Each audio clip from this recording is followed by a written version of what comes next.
You're watching KPBI News at 10. News that works for you.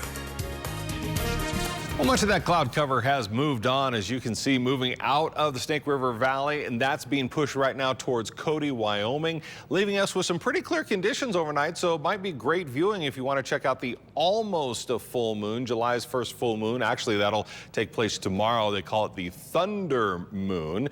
And do we have any thunderstorms in the forecast? Not really for right now, at least not for overnight, unless you are in the upper elevations. We're talking Stanley, Chalice. We may see an isolated thunderstorm or two develop up overnight, but as far as the Snake River Plain, we're looking pretty clear for tomorrow, but there is a very slight chance of a thunderstorm or two tomorrow afternoon. Now, for your future tracker, as you can see, cloud cover making its way through, a little bit of unstable air through Chalice, Leadore, Dillon, Montana, maybe stretching into Island Park and Yellowstone a little bit. That will move on in the afternoon, and that's going to leave us with some cooler conditions and some cloudy conditions, but we will see some sunshine as the week progresses. So for tonight, mostly clear skies. Our overnight lows, it's going to be hard pressed to get down into the 70s.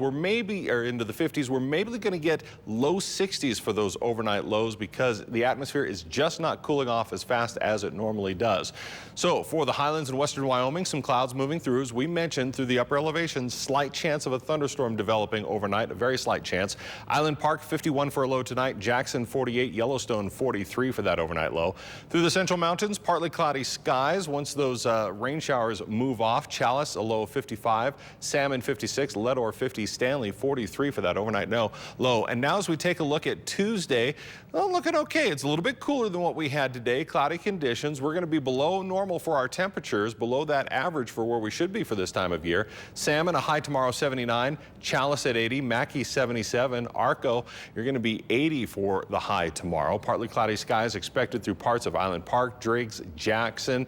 So not too bad if you want to maybe get up into the mountains. So this would be a good week to do it because those daytime highs not too shabby. Afton 81, Yellowstone 69 for the high tomorrow. Now for the Snake River Plain, as we mentioned, slight chance of a thunderstorm developing, and this may be anywhere from about 10 a.m. to 1 p.m.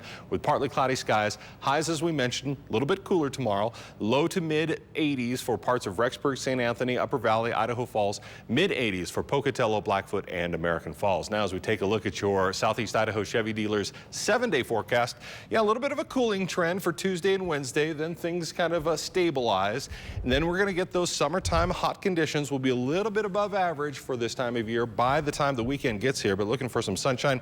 Winds will be a factor as well. Midweek we're looking at maybe 20-25 mile per hour winds.